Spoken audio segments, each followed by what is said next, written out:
Hello, what's popping? Welcome to my YouTube channel. Now, on 19th November, 4 years ago, there is this set of Jamaican children that are being called historic Jamaican kids. They went in parliament and they were allowed to table their issues in parliament. Now, this video has caught my attention because I want to hear your reaction. 4 years ago, after that politician was given these issues, was tabled these issues, what happened? Let's watch this video and then we speak about it. Other members of the House, good afternoon. My name is Ngozi and I am 7 years old. Thank you for letting us be the very first group of children in Jamaican history to stand here and present to you.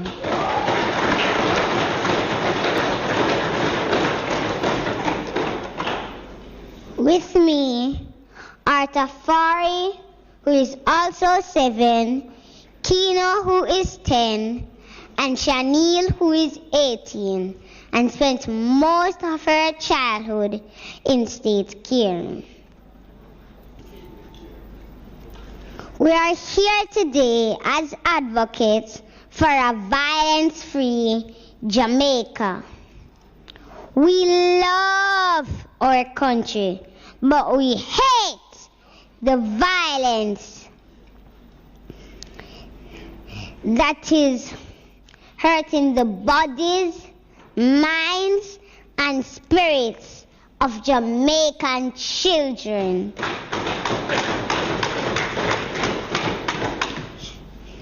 We hate the violence that is making children so afraid, the violence that is taking their lives. We are very concerned about what is happening to our children and what is happening into your children.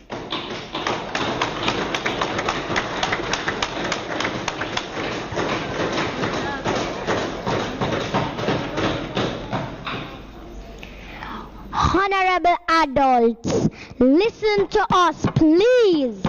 Many of us are afraid to go to school, afraid to go home, afraid to go outside in our communities. We live in fear that we will be the next victims of violence.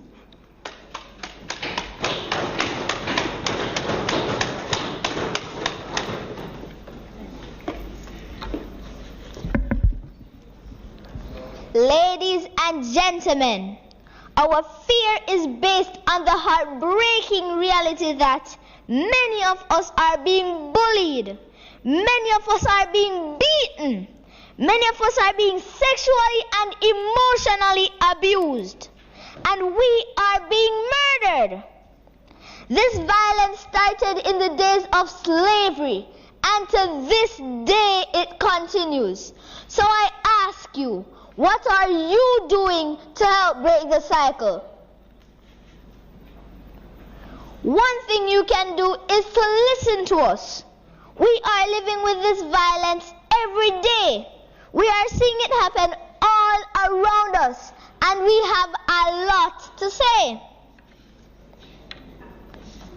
Over the last 3 months, almost 300 children in 3 parishes spoke up about violence at sessions organized by UNICEF, the Office of the Children's Advocate, and Talk Up Youth. We learned about the rights we have in the Convention on the Rights of the Child, and we reasoned about what it means to have these rights, like the right to share our thoughts as we are here doing today.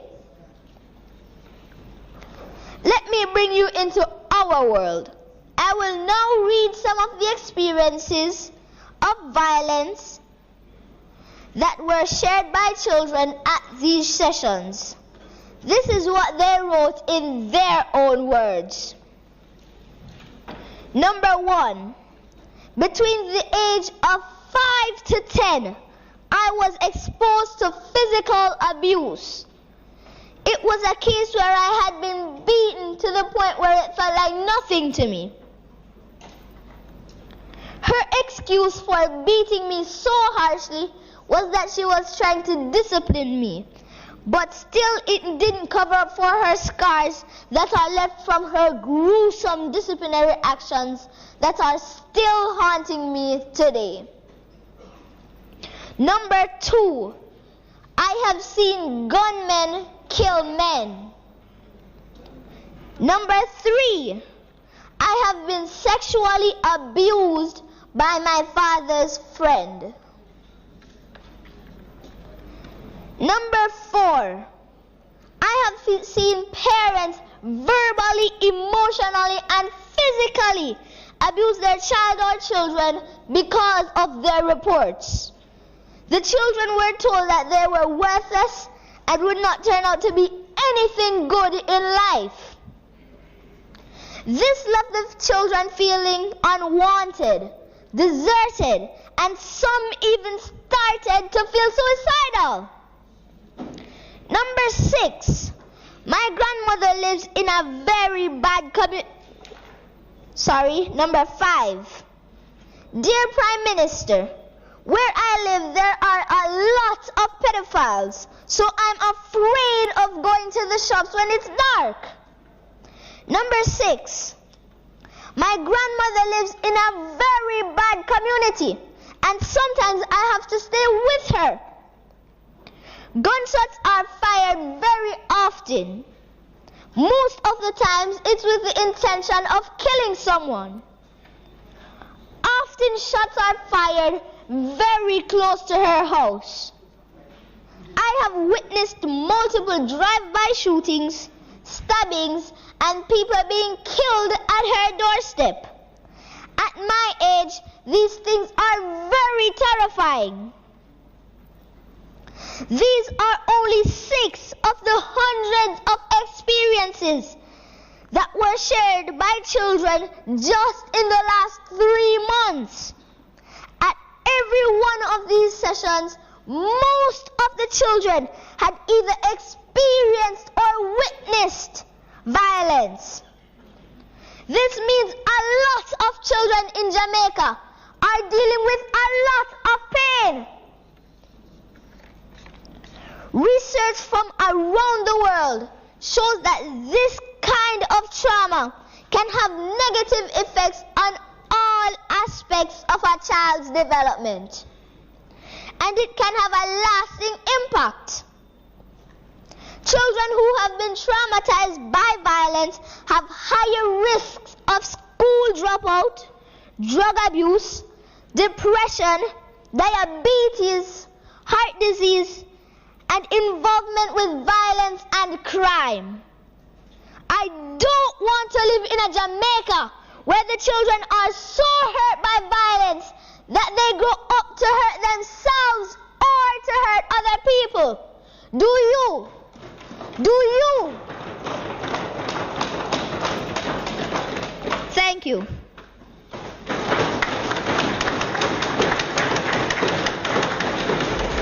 Hey, big man, love the liquor picnic.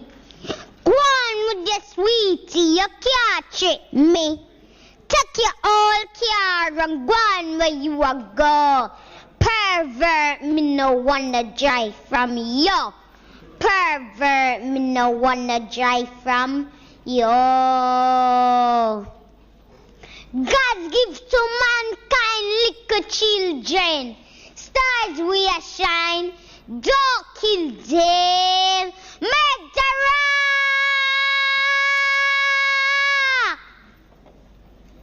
You are got burn in the hell. You touch a little picnic, me I go tell.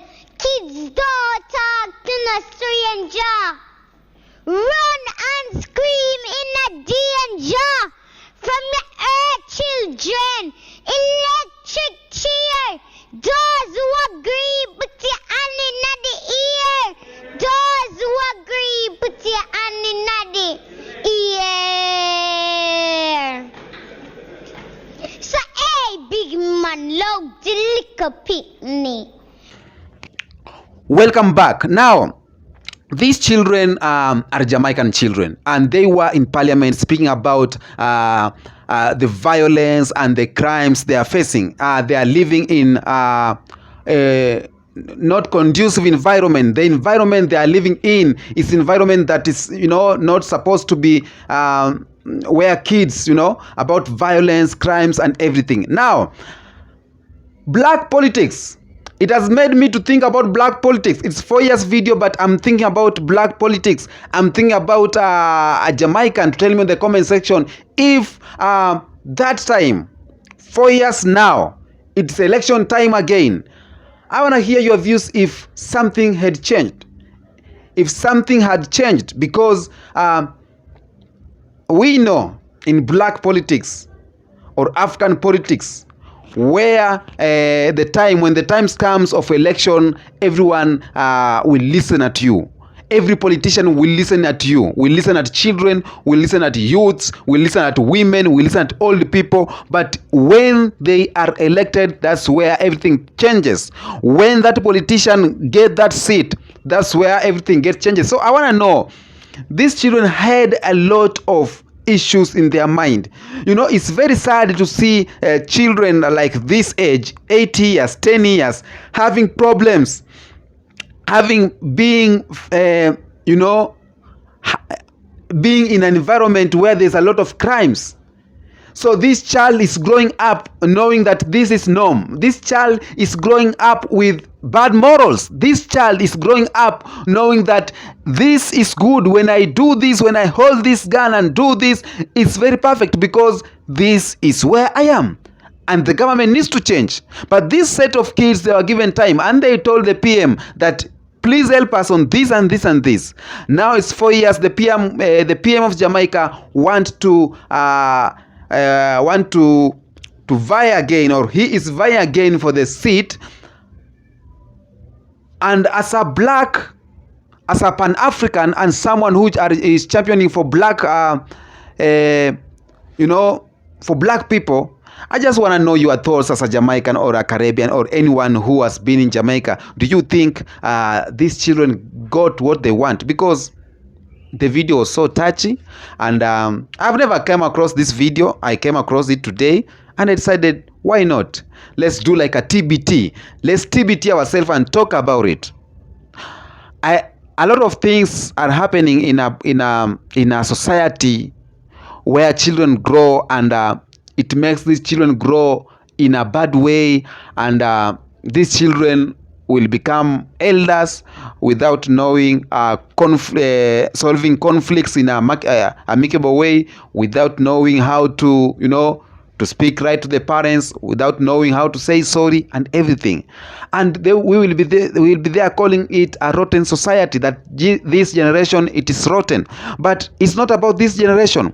The current generation or the past generation or the generation that we are in is a generation that will create the coming generation. So when the coming generation is here, whatever they'll be doing, it will be transferred from this generation. So we need to create a conducive environment for our kids to grow up in a conducive environment. So I don't know if this video was just about politics. Politics is politics. You can do anything for politics, but I want to know your views. How do you see Jamaica of now, 4 years after these kids were in parliament? Was it the matter of just clapping hands for them? Was it the matter of just seeing or celebrating that, oh, we have kids in parliament now, they are saying something? I want to know. Because black society is held responsible in any way, whether you are black in Caribbean, black in Africa, black in America, black in British, black in China. Let me tell you something.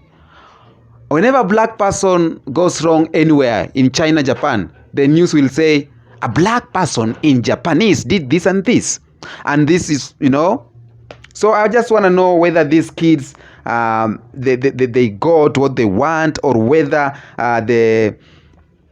the system, Jamaican system changed? Because, you know, I just want to know. Tell me in the comment section, what do you think about this video? It was catchy to me, and I decided, let me talk about it, because whatever these kids were tabling there, it is important issue. And it's issue that is killing a lot of black people. It's issue that is killing a lot of black society in America. We have these crimes. Everybody's talking about crimes and violence in the black community, crime and violence in an African community. Yeah. Tell me, what do you think about this video? And thank you. Peace be with you.